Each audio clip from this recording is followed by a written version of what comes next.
So, ladies and gentlemen, in this example, basically what we have here is, again, we're just going to identify all the key information. I know it only said, like, I believe the transformations and so forth, but let's just get practice, Taylor, finding all the information. Because really, amplitude and period is really not that bad. Amplitude is just the absolute value.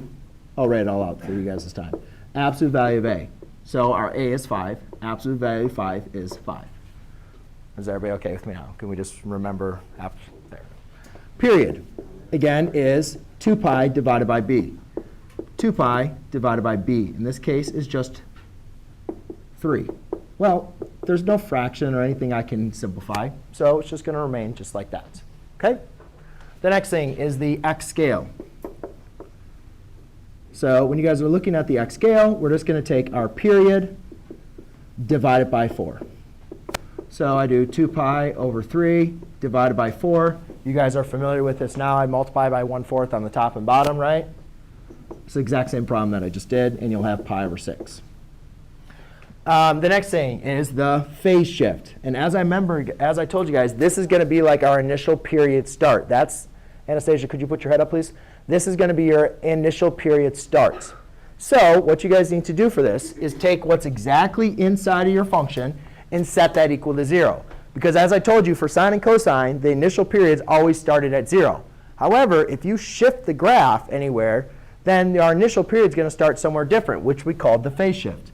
So to find your phase shift, you're just going to do 3x minus pi over 6 and set it equal to 0. Then you just solve for x.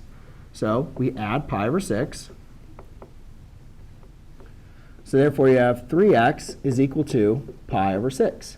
Well, solve for x, you divide by 3.